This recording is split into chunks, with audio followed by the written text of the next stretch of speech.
హల్లెలూయా.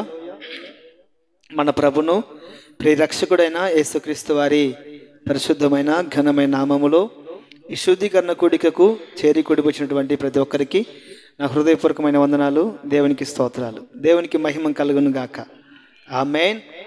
కొద్ది నిమిషాల పాటు మనం దేవుని వాక్యాన్ని ధ్యానం చేద్దాం. ఈ శుద్ధీకరణ కూడిక ప్రారంభించడానికి గల కారణం ఏంటంటే, రేపటి దినాన బలారాధన కార్యక్రమం కాబట్టి బలాలో పాలు పంపులు పొందేవాళ్ళు ఎవరైనా కూడా గత రాత్రి అంటే ఒకరోజు ముందు దేవుని వాక్యము చేత శుద్ధీకరించబడి ఒక మంచి మనస్సాక్షి కలిగి రేపటి దినాన పరిశుద్ధమైన శరీరంలోనూ పరిశుద్ధమైన రక్తంలోనూ పాలు పంపులు పొందటానికి ఒక యోగ్యతను మనము తెచ్చుకోవాలని, ఒక యోగ్యతను పొందుకోవాలని ఈ శుద్ధీకరణ కూడికను ప్రారంభించడం జరిగింది. ఈ శుద్ధీకరణ కూడిక ద్వారా పరిశుద్ధాత్మ దేవుని వాక్యాన్ని మనం ఒకసారి కొద్ది రోజులు ధ్యానం చేద్దాం. పరిశుద్ధ గ్రంథము నుండి లేవియా కాండము, పరిశుద్ధ గ్రంథము నుండి లేవియా కాండము 21వ అధ్యాయము 8వ వాక్యం చదువుదాం. అతడు దేవునికి ఆహారమును అర్పించువాడు గనుక నీవు అతనికి పరిశుద్ధపరచవలెను. మిమ్మును పరిశుద్ధపరచు యెహోవా అను నేను పరిశుద్ధుడను గనుక అతడు మీ దృష్టికి పరిశుద్ధుడు కావలెను. ఇక్కడ దేవుని వాక్యం సెలవిస్తుంది, మిమ్మును పరిశుద్ధపరచు యెహోవా అను నేను పరిశుద్ధుడను. మిమ్మును పరిశుద్ధపరచు యెహోవా అను నేను పరిశుద్ధుడను. కొన్ని వాక్య గ్రంథములో మనం చూస్తే ఒక మాట అంటుంది, నేను పరిశుద్ధుడనై ఉన్నలాగున మీరును పరిశుద్ధుడై ఉండాలి. నేను పరిశుద్ధుడనై ఉన్నలాగున మీరు కూడా పరిశుద్ధులై ఉండాలి. ఎందుకంటే ప్రియమైన వాళ్ళరా, తండ్రి మంచివాడైతే పిల్లలు కూడా మంచివారిగా ఉండాలని ఏ తండ్రి అయినా కోరుకుంటాడు. ఒకవేళ తండ్రి చెడ్డవాడైనప్పటికీ కూడా పిల్లలు మాత్రం బాగుండాలని కోరుకుంటారు. తండ్రి చెడ్డవాడైనప్పటికీ కూడా నేనేదో తెలుసో తెలియకో కొన్ని చెడ్డ పనులు చేసి కొన్ని చెడ్డ అలవాట్లకు బానిసై నా జీవితాన్ని ఇలా పాడు చేసుకున్నాను, కానీ నా పిల్లలు అలా కాకూడదు, నా పిల్లలు మంచి మార్గంలో ఉండాలని చెడ్డ తండ్రి అయినప్పటికీ కూడా కోరుకుంటాడు. కానీ మనం ఆరాధిస్తున్న తండ్రి అయినటువంటి దేవుడు పరిశుద్ధుడు. హల్లెలూయా, హల్లెలూయా. కనుకనే వాక్య గ్రంథం సెలవిస్తుంది, నేను పరిశుద్ధుడనై ఉన్నలాగున మీరును పరిశుద్ధులై ఉండుడి. ఇక్కడ వాక్యం సెలవిస్తుంది, నేను పరిశుద్ధుడైన యెహోవా అను నేను మిమ్మల్ని పరిశుద్ధపరచువాడును. హల్లెలూయా, హల్లెలూయా. ప్రియమైన వాళ్ళరా, మనం ఆరాధిస్తున్న దేవుడు పరిశుద్ధుడు. పరిశుద్ధుడైనటువంటి దేవుని శరీరములో, పరిశుద్ధుడైనటువంటి దేవుని రక్తములో మనం పాలు పంపులు పొందాలి అంటే మనం ఎలా ఉండాలి? మనము కూడా పరిశుద్ధంగా ఉండాలి. పరిశుద్ధంగా ఉండకపోతే ఏం కలుగుతుంది? యోగ్యత లేకుండా, మంచి మనస్సాక్షి లేకుండా, పరిశుద్ధత లేకుండా, హృదయానికి మనస్సాక్షికి ఒక శుద్ధీకరణ లేకుండా దేవుని శరీరంలో రక్తములో మనము పాలు పంపులు పొందితే కలిగే నష్టం ఏం జరుగుతుంది? అన్నమాట చదువుదాం ఒకసారి. కొరింథీయులకు రాసిన మొదటి పత్రిక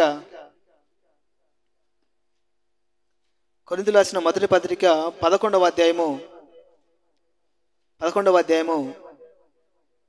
వచనం చదువుదాం. 27వ వచనం నుండి, 11వ అధ్యాయము 27వ వచనం నుండి. కాబట్టి ఎవడు అయోగ్యముగా ప్రభు యొక్క రొట్టెను తినునో లేక ఆయన పాత్రలోనిది త్రాగునో వాడు ప్రభు యొక్క శరీరమును గూర్చియు రక్తమును గూర్చియు అపరాధి యగును. కాబట్టి ప్రతి మనుషుడు తన్ను తాను పరీక్షించుకొనవలెను. అక్కడే ఉండాలి. ఇక్కడ 27వ వచనంలో, కాబట్టి ఎవడైనా వాడు గొప్పవాడైనా పెద్దవాడైనా డబ్బున్నోడైనా డబ్బు లేనివాడైనా ప్రతి ఒక్కడు కూడా, కాబట్టి ప్రతి మనుషుడు తన్ను తాను పరీక్షించుకొనవలెను. కాబట్టి ఎవడు అయోగ్యముగా ప్రభు యొక్క రొట్టెను తినునో లేక ఆయన పాత్రలోని త్రాగునో వాడు ప్రభు యొక్క శరీరమును గుర్చియు రక్తమును గుర్చియు అపరాధి అవుతాడు. మొట్టమొదటిగా ఏమవుతుందంటే, పరిశుద్ధుడైనటువంటి దేవుని శరీరాన్ని, దేవుని రక్తాన్ని మనం భుజించేటప్పుడు ఒక యోగ్యతను సంపాదించుకోవాలి. లేదండి నాకు అంత టైం లేదు, శుద్ధీకరణ కుడికి రావడానికి నాకు అంత టైం లేదు, లేకపోతే నేను ఏ పాపము చేయలేదు, లేకపోతే ఏ నేరము చేయలేదు, ఏ దూషణ చేయలేదు, నేను చాలా పరిశుద్ధంగానే ఉన్నాను, లేకపోతే నేను చాలా బిజీగా ఉన్నాను, లేకపోతే సామాన్యమైన ప్రజల వల్ల నేను ప్రతిసారి దేవుని సన్నిధికి రాలేను, శుద్ధీకరణ కూడికని పరిశుద్ధాత్మ కూడికని ఆయా కూడికల్లో నేను పాల్పంపులు పొందలేనని కొంతమంది అధికారం అనే అహంకారముతో, లేకపోతే ప్రజల దగ్గరికి రాలేనటువంటి అసమర్థతతో కొంతమంది తన్ను తాను మోసపుచ్చుకుంటుంటారు. కాబట్టి దేవుని వాక్యం సెలవిస్తున్న మాట ఏంటంటే, ఎవడును అయోగ్యముగా ప్రభు యొక్క రొట్టెను తినునో లేక ఆయన పాత్రలోని త్రాగునో వాడు ప్రభు యొక్క శరీరమును గుర్చియు రక్తమును గుర్చియు అపరాధి అవుతాడు. మొట్టమొదటిగా అపరాధి అవుతాడు.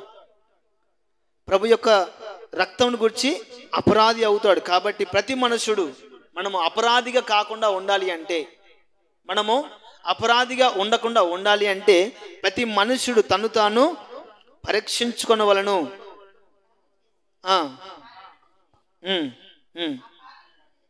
త్రాగవలెను.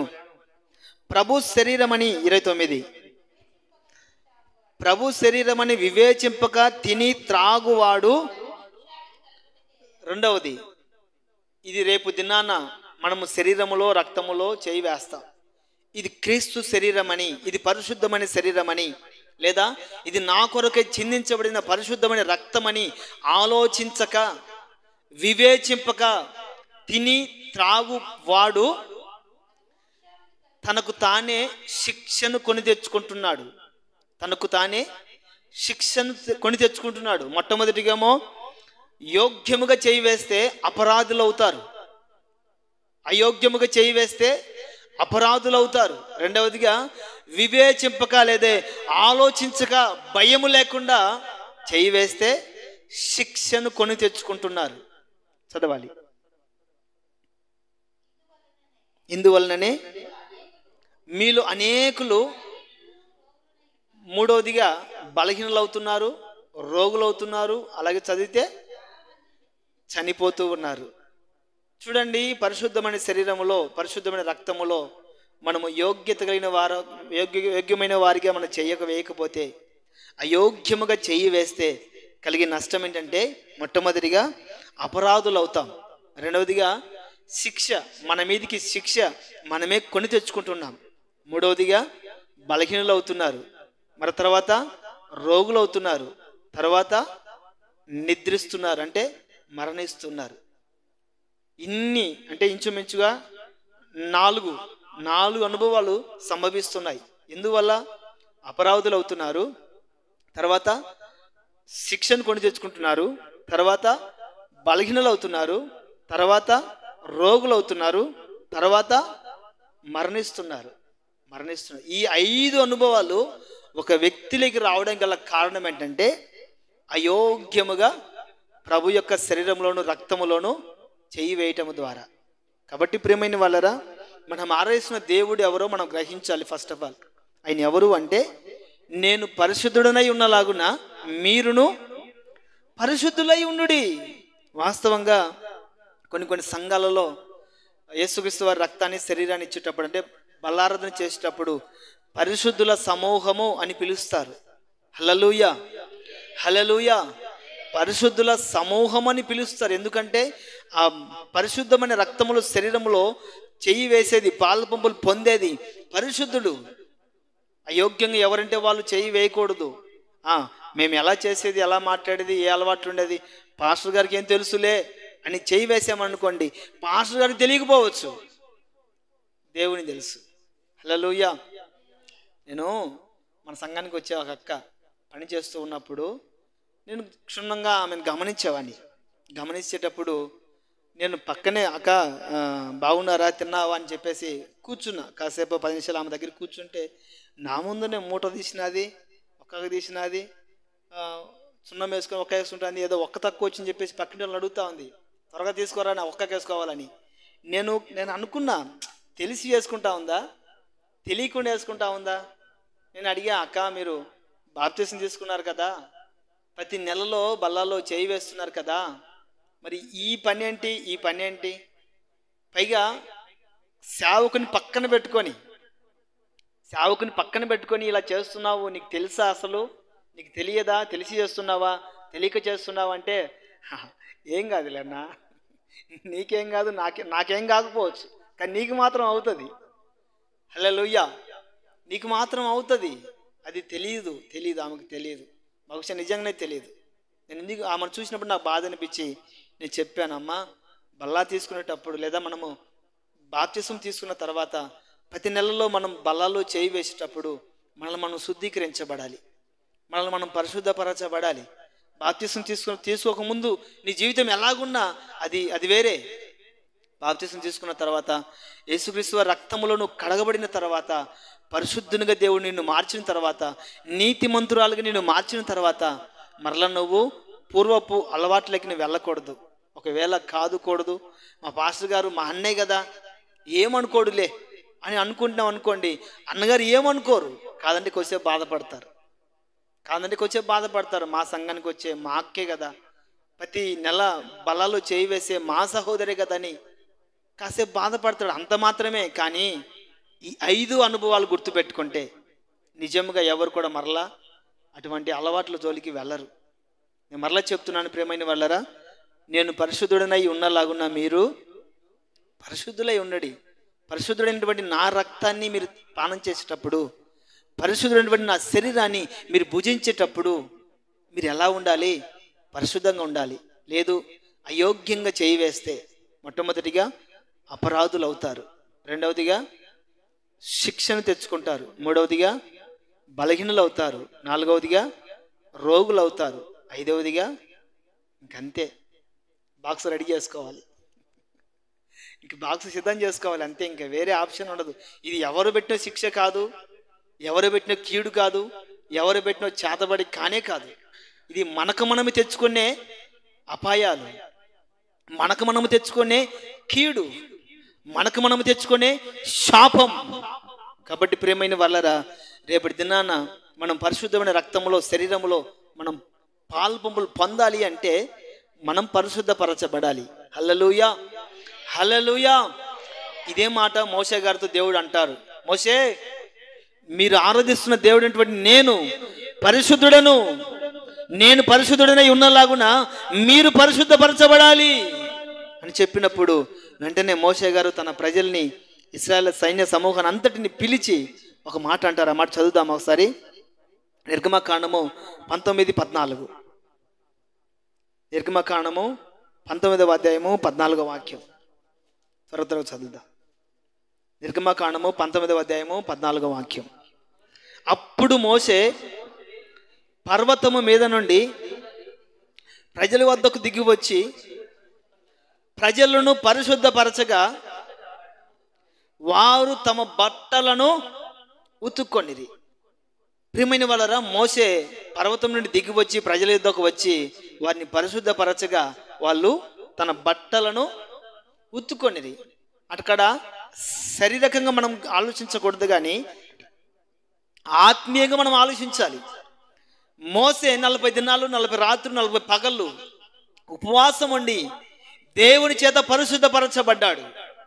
ఆ పర్వతం నుండి దిగి వచ్చి ప్రజల యొద్దకు వచ్చాడు. ఎందుకంటే దేవుని చేత పరిశుద్ధపరచబడినటువంటి మోషే ప్రజలందరినీ పరిశుద్ధపరిచాడు. ఎలా పరిశుద్ధపరిచాడంటే దేవుని యొద్ద నుండి పొందుకున్నటువంటి దేవుని వాక్యము చేత వారిని పరిశుద్ధపరచాడు. అప్పుడు వాళ్ళు ఏం చేశారంటే వారి వస్త్రములను, వారి బట్టలను ఉతుక్కున్నారు.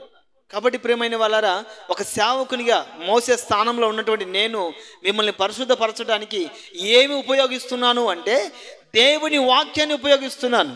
హల్లెలూయా, హల్లెలూయా. ప్రజలు దేవుని వాక్యానికి లోబడి తన బట్టలను ఉతుక్కున్నారు. బట్టలంటే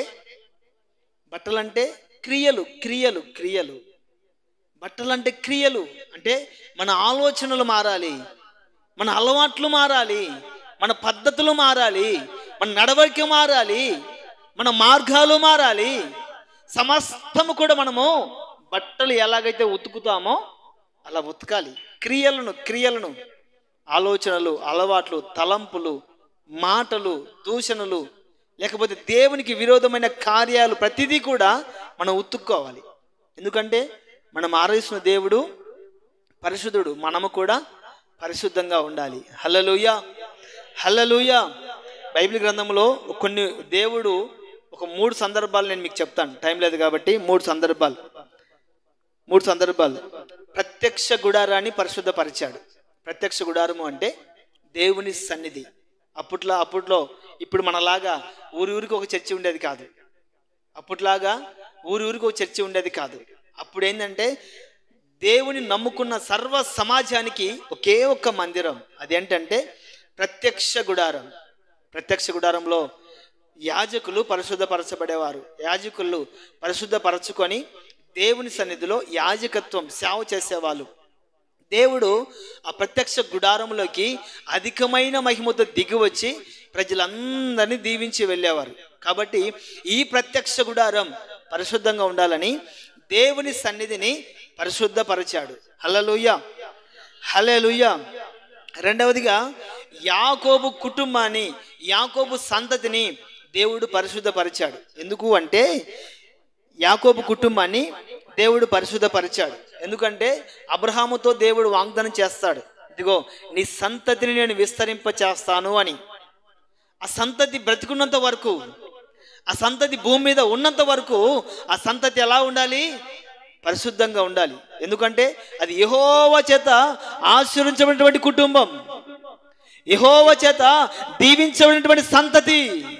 కాబట్టి యెహోవా చేత దీవించబడినటువంటి సంతతి పరిశుద్ధంగా ఉండాలని యాకోబు సంతతిని, యాకోబు కుటుంబం లేదా అబ్రహాము సంతతిని దేవుడు పరిశుద్ధపరిచినట్లుగా వాక్యం సెలవిస్తుంది. అంత మాత్రమే కాదు, అన్ని జనుల ఎదుట దేవుడు నమ్ముకున్న ప్రజలందరినీ కూడా దేవుడు పరిశుద్ధపరిచినట్లు యెహెజ్కేలు గ్రంథం 20వ అధ్యాయము 41వ వాక్యంలో రాయబడి ఉంటుంది. అన్య జనుల ఎదుట దేవుడు తన ప్రజలని పరిశుద్ధపరిచాడు. మొట్టమొదటిగా ప్రత్యక్ష గుడారాన్ని పరిశుద్ధపరిచాడు. రెండవదిగా అబ్రహాము సంతతిని పరిశుద్ధపరిచాడు. మూడవదిగా ఇశ్రాయేలు ప్రజలని అన్య జనుల ఎదుట పరిశుద్ధపరిచాడు. నా ప్రియమైన వాళ్ళరా, ఈ పరిశుద్ధపరిచే క్రమంలో కొంతమంది ప్రజలు తిరగబడ్డారు. ఈ పరిశుద్ధపరిచే క్రమంలో కొంతమంది ప్రజలు ఏం చేశారంటే తిరగబడ్డారు. ఆ మాట చదువుదాం. సంఖ్యాకాండము 27:14. సంఖ్యాకాండము 27వ అధ్యాయము 14వ వాక్యం. సంఖ్యాకాండం 27వ అధ్యాయము 14వ వాక్యం. 27:14. ఏలయనగా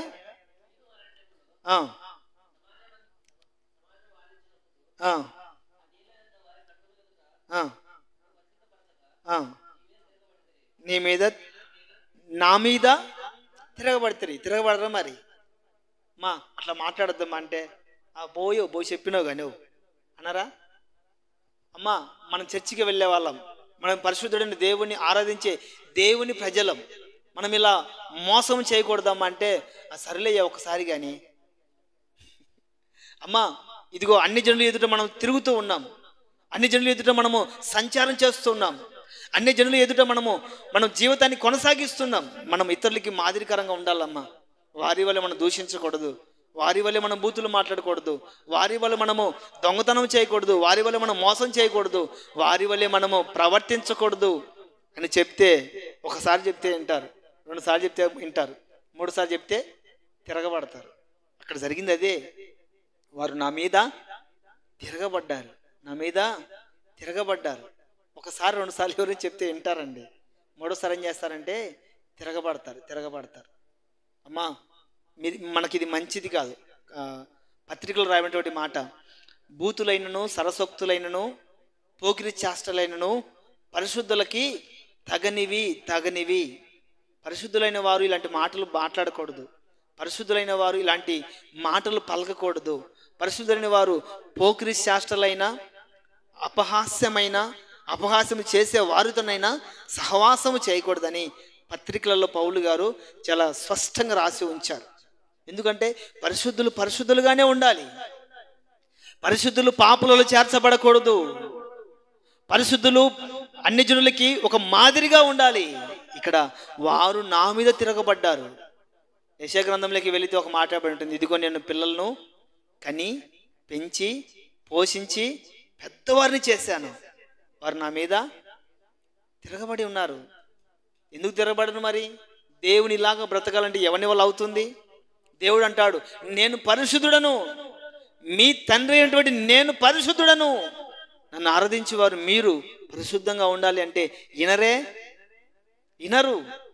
నినివే పట్టణాన్ని గురించి ఒకసారి మనం ఆలోచన చేస్తే యోనాతో అంటాడు, యోనా నువ్వు వెళ్ళి ఆ నినివే పట్టణ ప్రజలకు ఒక హెచ్చరిక చెయ్యి, ఇదిగో దేవుని ఉగ్రత మీ మీదకి దిగి వస్తుంది, మీ ప్రవర్తన మార్చుకోండి, మీ ఆలోచన మార్చుకోండి, మిమ్మల్ని మీరు పరిశుద్ధపరచుకోనండి అని ఒక మాట చెప్పు యోనా. అంటే యోనా అక్కడికి వెళ్ళక ముందుపే నినివే పట్టణ ప్రజలు ఎలా ఉన్నారు, ఎలాంటి స్థితి కలిగిన వాళ్ళు, ఎలాంటి అనుభవాలు కలిగిన వాళ్ళు, వాళ్ళ ప్రవర్తన ఎలాంటి అని తెలుసుకున్నాడండి.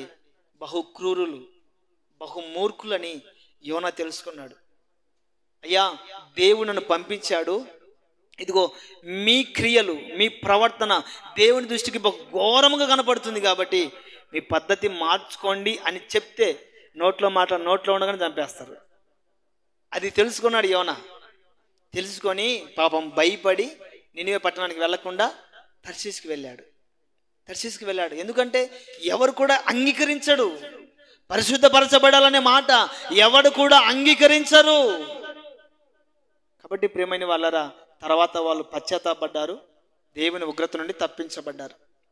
ఈ దినాన్ని కూడా మనం పరిశుద్ధపరచబడాలి అంటే తిరగబడటం కాదు, కానీ దేవుని వాక్యాన్ని అంగీకరించి మనం పరిశుద్ధపరచబడితే, దేవునిలాగా మనం పరిశుద్ధపరచబడితే ఇదిగో ఒక యోగ్యతను మనం సంపాదించుకుంటాం. హల్లెలూయా, హల్లెలూయా.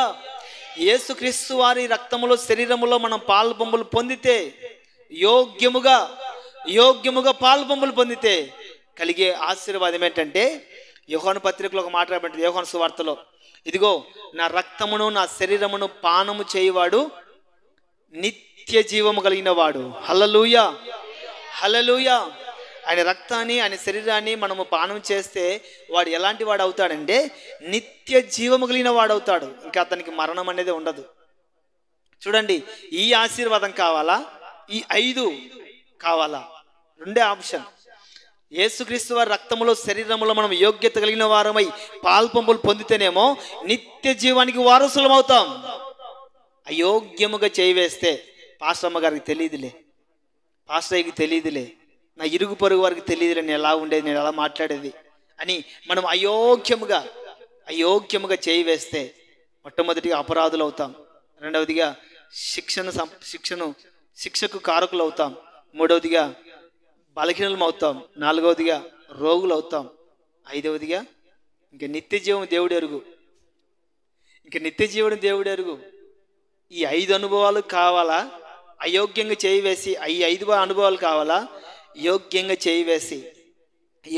చేయివేసి నిత్య జీవానికి వారసులు అవ్వాలా అన్నది మనలో ఉంటుంది. అది నేను గత నూతన సంవత్సరం ఆరాధనలు కూడా చెప్పాను. దేవుడు ప్రతి ఒక్కరి మీద కృప ఉంచుతాడు. ఆ కృపను కాపాడుకోవాలా, కృపను పోగొట్టుకోవాలనేది ఎవరి చేతుల్లో ఉంటుంది? మన చేతుల్లో ఉంటుంది. ఈ మధ్య ఒక సహోదరుడు ఒక మాట నన్ను అడిగాడు, అన్నా దేవుడు మనం మంచి చేయాలో చెడ్డ చేస్తామో మంచి చేస్తామో దేవుని తెలుసు కదా, ఆ పండే ఎందుకు పెట్టాడు దేవుడు? ఆ పండు తింటామని దేవుని తెలిసి కూడా ఎందుకు ఆడబెట్టాడు? ఇదిగో ఇవన్నీ తినండి, అది మాత్రమే తినద్దని ఎందుకు చెప్పాడు? అది తినద్దని చెప్పేదానికంటే కూడా అది చేయకుండా ఉంటే బాగుంటుంది కదా అని చెప్పాడు. నేను అన్నాను, రే బాబు, మనకు తెలివి వివేచన కలిగినటువంటి ఆత్మను దేవుడు మనకి ఇచ్చాడు. ఏది మంచి ఏది చెడు అని తెలుసుకొని మనం బ్రతకాలి. ఇప్పుడు అయోగ్యంగా యోగ్యంగా చేయాలన్నది ఎవరి చేతిలో ఉంటుంది? మన చేతిలో ఉంటుంది. కృపను కాపాడుకోవాలా, కృపను కోల్పోవాలన్నది ఎవరి చేతిలో ఉంటుంది? మన చేతిలో ఉంటుంది. ఆయన కృపను మాత్రం ఇస్తాడు. కృపను కాపాడుకోవాలా, కృపను పోగొట్టుకోవాలన్నది మన చేతిలో ఉంటుంది. ప్రతి ఒక్కరికి క్రీస్తు రక్తము క్రీస్తు శరీరము అందించబడుతుంది. కానీ యోగ్యత కలిగిన వారమా యోగ్యత లేని వారమా అనేది విమర్శించుకోవాలి, పరీక్షించుకోవాల్సినటువంటి ఆ బాధ్యత ఎవరి మీద ఉంటుంది? మన మీదనే ఉంటుంది. వాస్తవం చెప్తున్న ప్రియమైన వాళ్ళరా, హోసన చర్చిల్లో మేము ఆ చర్చికి వెళ్ళేటప్పుడు బల్ల తీసుకునేటప్పుడు ఎవరైనా స్త్రీ గోరింటాకు పెట్టుకుంటే బల్ల ఇవ్వరు, ముందుగానే చెప్తారు. గోరింటాకు పెట్టుకున్న వాళ్ళు, కుటుంబంలో సమాధానం లేనివారు, గొడవలతో ఉన్నవారు, చెడు అలవాట్లు కలిగిన వాళ్ళు, లేదా సినిమాలు చూసేవారు, బూతులు మాట్లాడేవాళ్ళు, లేదా వడ్డీకి డబ్బులు ఇచ్చేవాళ్ళు, అక్రమంగా సంపాదించుకునే వాళ్ళు బల్లాల్లో చెయ్యి వేయకూడదని చెప్తారండి. చెప్పడం సేవకుల బాధ్యత. కానీ మనం యోగ్యత కలిగి చేయి వేస్తున్నామా, అయోగ్యంగా చేయి వేస్తున్నామా అన్నది మనకు మనమే విమర్శించుకోవాలి. కాబట్టి నా ప్రియమైన వాళ్ళరా, దేవుని వాక్యం సెలవిస్తుంది, నేను పరిశుద్ధుడను కనుక మీరును పరిశుద్ధులై ఉండాలి. పరిశుద్ధులై ఉన్నప్పుడే యేసుక్రీస్తు వారి రక్తములో, శరీరములో మనము పాల్పంపు పొందటానికి యోగ్యత కలిగిన వారిగా దేవుడు మారుస్తాడు. హల్లెలూయా, హల్లెలూయా. దయచేసి కళ్ళు మూసుకునండి విన్నటువంటి వాక్యాన్ని.